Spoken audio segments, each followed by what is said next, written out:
करने वाले आंकड़े हैं क्योंकि ये बम्पर जीत 200 सीटों की होने वाली है। रुझानों के मुताबिक अभी तक 197-98 तक तो आंकड़ा पहुंच ही गया है, जो कि अगर कुछ सीटों पर हेरफेर हुआ तो 210 तक भी आंकड़ा पहुंच सकता है। बहुत बड़ी जीत होने वाली है एनडीए की और महागठबंधन का सुपड़ा साफ हो चुका है। रुझान में तो 200 तो छू ही लिया है एनडीए ने।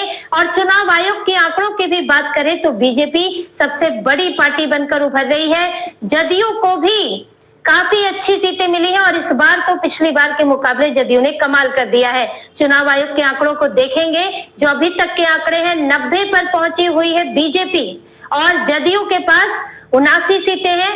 और राजद को देखेंगे तो वो 30 सीटों पर है और जो एनडीए का ही लोजपा चिराग पासवान की पार्टी है वो 20 सीटों पर है, वो भी बहुत अच्छा प्रदर्शन कर रही है। और तेजस्वी यादव जो है वो चिराग पासवान के आसपास आकर खड़े हो गए हैं। हो सकता है कि उनके ही बराबर सीटों पर आ जाए अगर कुछ सीटें जो 1000 से कम चल रही हैं उन पर कुछ हेरफेर होता है तो पूरे चुनाव के जो आंकड़े आए हैं वो साफ दिखा रहा है कि सर्वे बड़े डर कर दिए गए थे। सर्वे सारे फेल होते हुए दिख रहे हैं। एनडीए की जीत के मामले में जीत तो सबने दिखाई थी, लेकिन 200 का आंकड़ा मात्र एक ने दिया था, वो भी अपर बैंड पर, जो कि पोल डायरी है। डरते डरते तक दे रहे थे, लेकिन कुछ 160 से आगे भी नहीं पहुंच पा रहे थे। सर्वे करने वालों को जो डराया गया है लोकसभा चुनाव में, जिस तरह से आंकड़ों में बदलाव हुआ, बीजेपी 270 पर आई, सर्वे में दिखाई गई थी 350 तक सीटें, तो उसके बाद पोलस्टर्स को रुलाया गया, गालियां दी गई, परेशान किया गया। फिर हरियाणा चुनाव में जो बदलाव हुआ, उन्होंने डर के मारे कांग्रेस को जिता दिया और कांग्रेस हार गई। इसके बाद भी खूब छीछा लेदर की गई। तो अब डर डर कर आंकड़े दिए जा रहे हैं। जहां पहले ही लग रहा था कि इस बार एनडीए जो है वो बम्पर जीत के साथ आने वाला है, पिछली बार से कहीं ज्यादा सीटें मिलने वाली है, क्योंकि पूरा समीकरण यही कह रहा था। पिछली बार जो गठबंधन में साथ होते हुए भी एक नाराजगी थी समर्थकों के बीच में, क्योंकि बार बार नीतीश कुमार छोड़कर चले जाते हैं और वो कोऑर्डिनेशन नहीं था। लोजपा भी अलग से लड़ रही थी, उपेंद्र कुशवाहा भी साथ नहीं थे, लेकिन इस बार पूरे समीकरण एनडीए के साथ थे। नीतीश कुमार और पीएम मोदी की जोड़ी ऐसी लगी कि जो कभी जैसे अलग ही ना हुए हो।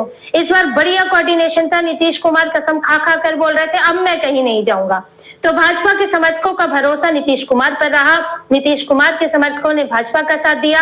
इस बार चिराग पासवान भी साथ थे, उपेंद्र कुशवाहा, जीतन राम मांझी भी साथ थे। तो उसका नतीजा साफ दिख रहा है।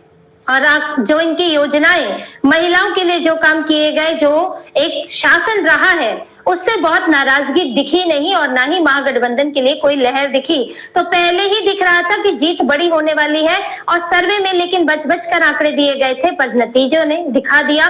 बिहार की जनता जो है वो 200 तक के आंकड़े तक 200 के पार ले जा रही है एनडीए को। और चुनाव आयोग का आंकड़ा भी दिखा रहा है कि अब जीत तो पूरी तरह सुनिश्चित हो चुकी है। फाइनल आंकड़े कहाँ आते हैं, क्योंकि ये सब रुझान है और फाइनल आंकड़े अभी आने में थोड़ा वक्त लगेगा, लेकिन वो इसके आसपास ही आते हुए दिख रहे हैं। वहीं तेजस्वी यादव के लिए ये निजी हार है, निजी तौर पर वो हार चुके हैं। जो महागठबंधन का चेहरा बनना चाह रहे थे, मैं मुख्यमंत्री हूं, मुझे मुख्यमंत्री घोषित करो, सबसे झगड़ा चल रहा था, लेकिन वही उनकी पार्टी वो 30 सीटों पर आकर सिमटी हुई है। जो कि चिराग पासवान से अब तुलना हो रही है, जो कहा नीतीश कुमार और पीएम मोदी से भी तुलना अपनी कर ले रहे थे कि बिहार में तो मेरी ही सरकार होगी, उनकी आज एनडीए की तीसरे नंबर की पार्टी के पास जाकर वो खड़े हुए हैं। तो तेजस्वी के परफॉर्मेंस पर ही नहीं, उनके भविष्य, राजनीतिक भविष्य पर भी प्रश्न चिन्ह खड़ा हो गया है। और यहाँ तक की बात इतनी ही नहीं है, वो अपनी सीट राघोपुर से भी पीछे चल रहे हैं। अभी तक लगभग 7 राउंड की काउंटिंग हो चुकी है, लेकिन तेजस्वी यादव 343 वोटों से पीछे चल रहे हैं और ये लगभग चलता आ रहा है दूसरे तीसरे राउंड से। पहले 105 पर पीछे थे, 105 वोटों से, अब 343 वोटों से पीछे हैं। तो उनकी अपनी सीट भी डगमगा रही है। बीजेपी के सतीश कुमार अगर ये जीत लेते हैं तो बहुत बड़ी बात उनके लिए होगी। तेजस्वी यादव को हराना तेजस्वी यादव का गढ़ है वो। हालांकि अभी भी कुछ भी हो सकता है, क्योंकि अभी और भी राउंड्स बाकी हैं, पर ये इतनी देर तक पीछे रहना ये तेजस्वी यादव के लिए बड़ा सेटबैक है। और ये जो सभी सीटों पर वोटिंग की काउंटिंग हुई है, ये काउंटिंग कोई ये नहीं कि 2-3 राउंड की काउंटिंग हो चुकी है, 7-8 राउंड की काउंटिंग हो चुकी है कुछ सीटों पर। तो काफी कुछ अब नतीजे कह चुके हैं, थोड़ा सेटल होना बाकी है, लेकिन नतीजा सबको नजर आ रहा है। और तेजस्वी यादव को तो बिहार की जनता ने नकार दिया कि नहीं चाहिए तेजस्वी सरकार, नहीं चाहिए मुख्यमंत्री, और इनको साफ दिखा दिया गया है कि गुंडा राज नहीं चलेगा। तेजस्वी यादव के साथ साथ एक और नेता है जिन्हें बिहार से भगा दिया गया, वो है राहुल गांधी, जिन्होंने बड़े चक्कर लगाए थे बिहार के, वोट चोरी, बिहार बंद, वोटर अधिकार यात्रा, बाइक पे घूम रहे हैं, गाड़ी में घूम रहे हैं, बड़ी कोशिश की थी इन्होंने, लेकिन इनका भी सारा मुद्दा फेल हो चुका है। राहुल गांधी का ये वोट चोरी का मुद्दा यहाँ धराशायी हो गया। बिहार चुनाव ये दिखा रहा है कि जो इन्होंने एक दिन पहले हाइड्रोजन बम की बात कर रहे थे, उस हाइड्रोजन बम से कोई फर्क नहीं पड़ा, बल्कि बम्पर वोटिंग हुई और बम्पर वोट पड़े बीजेपी एनडीए के पक्ष में। तो इनका सारा मुद्दा फेल हो चुका है और राहुल गांधी के लिए भी एक ये बड़ा सेटबैक है। कांग्रेस जो रिवाइव होने की कोशिश कर रही थी, 61 सीटों पर इस बार चुनाव लड़ रही थी, 5 सीटें इस वक्त जिस पर है आगे चल रही है, और इन्होंने झगड़ा किया था कि जीतने वाली सीटें चाहिए। तो ये हाल है इनकी जीतने वाली सीटों का कि ये मात्र 5 सीटों पर आगे चल रहे हैं। और लगभग सभी रीजन, अगर रीजन वाइज बात करें तो उसमें एनडीए आगे चल रहा है।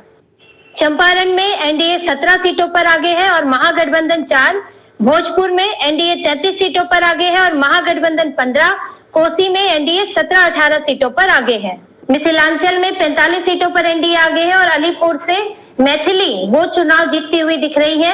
और सीमांचल की बात करें तो 26 में से 16 सीटों पर एनडीए आगे चल रहा है। हालांकि जो चुनाव आयोग का आंकड़ा है वो एआईएमआईएम को 5 सीटों पर आगे दिखा रहा है रुझान में, तो यानी कि एआईएमआईएम भी डेंट करती हुई दिख रही है। फाइनल आंकड़े बताएंगे कि दूसरी सीटों पर एआईएमआईएम ने जो उम्मीदवार उतारे हैं उन्होंने कितने वोट काटे हैं और कितना नुकसान किया है, या फिर एआईएमआईएम को भी नकारा गया है और सीधे सीधे एनडीए को चुना गया है, ये फाइनल नतीजों में पता चलेगा। लेकिन अभी सभी सीटों पर एनडीए आगे चल रही है और पूरी तरह से जीतती हुई दिख रही है। नीतीश कुमार पीएम मोदी की जोड़ी को बिहार की जनता ने स्वीकार किया है और महागठबंधन को नकार दिया है कि इनका ये तिगड़मों की और इनके जो सरकारी नौकरी के झूठ है ये नहीं चलेंगे। गुंडा राज जो जिन्होंने अभी भी सिवान में ओसामा, जो कि शाहबुद्दीन के बेटे को इन्होंने टिकट दिया, तो साफ दिख रहा है कि इनकी नीति क्या है। तो बता रहे हैं चुनाव में पीएम पर निजी हमले जो किए वो भी मुद्दा उठा, चौकीदार चोर, वोट चोर से नुकसान की बात मानी जा रही है। अंदर कांग्रेस के अंदर ऐसी खबरें आ रही है, रुझानों में कांग्रेस सिर्फ 5 सीट पर आगे है और कांग्रेस के अंदर जो मंथन हो रहा है वो सूत्र बता रहे हैं वो ये हो रहा है कि ये पीएम पर हमले करना फिर नुकसान दे गया है, या पीएम पर हमले खुद किए ना हो नेताओं ने, लेकिन जो सभाओं में हुए वो नुकसान दे गया है। और पहले चौकीदार चोर जो मुद्दा था वो नुकसान दे गया था, अब ये वोट चोर वाला मुद्दा नुकसान दे गया है। ऐसी खबरें आ रही है कि कांग्रेस के अंदर अब ये मंथन हो रहा है। अरुण हमारे साथ जुड़ चुके हैं लाइव, सीधा उनका रुख करते हैं। अरुण, ये बात तो बहुत पहले से चर्चा का विषय थी और हर बार ये नतीजे देखे गए कि जब जब आप पर्सनल अटैक करेंगे उसका खामियाजा भुगतना पड़ेगा नुकसान के तौर पर, और ये वापस होता हुआ दिखा। वही आप घूमकर उसी बिंदु पर आ गए जहां से आपने शुरुआत की थी। देखिए एक तस्वीर तो मैं आपको दिखाऊंगा, उसके पहले मैं आपको अखिलेश प्रसाद सिंह से बात करा देता हूं। कांग्रेस पार्टी के सबसे बड़े नेता बिहार में आज के दिन में अखिलेश प्रसाद सिंह ही। अखिलेश प्रसाद सिंह जी, ये 4 सीटों रुझान में ये तो बहुत ही खराब प्रदर्शन है। नहीं, तो निराशाजनक है और हम लोगों के लिए बहुत दुखदायी है। इसकी समीक्षा होनी चाहिए, लेकिन अब कुछ न कुछ तो गलतियां हुई होंगी, उसको विचारोपरांत ही कुछ निश्चित कहा जा सकता है। लेकिन सीटों को बंटवारे को लेकर जिस तरह से लंबा खींचा, डिक्लेरेशन में जिस तरह से परेशानी हुई, फिर फ्रेंडली फाइट का कोई मतलब नहीं होता है, फ्रेंडली फाइट में पार्टी गई, सबका नुकसान हुआ। एक बात बताइए, आप प्रदेश अध्यक्ष थे, बहुत स्मूथ चल रहा था, अचानक से आपको हटा देने का फैसला, क्या इससे भी पार्टी की स्थिति खराब हुई है? ये मैं नहीं जानता हूँ, लेकिन ये सब तो पार्टी में चलते रहता है। मैं 2 साल से ज्यादा अध्यक्ष था और उस समय जो कुछ मैं कर सकता था किया था, लेकिन किसी के आने के लिए एक बेहतर वो है कोशिश की। जी बिल्कुल, लगातार वो लड़ाई लड़ रहे थे और पिछली बार जो लालू जी ने किया, मतलब आरजेडी ने किया कि उनके एमएलए सारे मर्ज कर लिए, उसमें शामिल कर लिए, उसके बाद भी और इस बार उनके कहने पर भी उनको शामिल नहीं लिया उसमें गठबंधन में। तो ये लड़ाई लड़कर वो तो देखिए वो क्या क्या कहेंगे तेजस्वी यादव, वो क्या क्या सुनाएंगे। और सौरभ जी, मैं इसका थोड़ा सा और विस्तार कर देता हूँ। पिछले चुनाव में ओवैसी साहब बिहार में कुछ सीटें ले आए और बिहार के चुनाव के बाद जब बंगाल का चुनाव हुआ तो ये माना गया कि शायद ओवैसी वहां भी एक फैक्टर होंगे। वो ओवैसी वहां फैक्टर हुए नहीं, और जब वो हुए नहीं तो सारी जगह मैसेज ये चला गया कि शायद ओवैसी और ओवैसी के एमएलए भी राजद में चले गए। तो ये एक बात मान ली गई कि ओवैसी बिहार में चलेंगे नहीं, और राजद ने मुसलमानों को, जिसको कहते हैं टेकन फॉर ग्रांटेड, लेना शुरू कर दिया और ओवैसी अपनी राजनीति करते रहे। आज वो आपको फर्क दिख रहा है। 180 के पार अभी तक रुझान के हिसाब से बीजेपी पहुंच चुकी है। अब धीरे धीरे जो है वो 200 का आंकड़ा छूती हुई नजर आ रही है। इसी को लेकर मैं बीजेपी दफ्तर में आया हूं और ये यहाँ का माहौल दिखाने आया हूं कि यहाँ पर क्या माहौल है, क्या लोग चाहते हैं और यहाँ के लोगों में क्या विचार है, कैसे लोग यहाँ पर आ रहे हैं।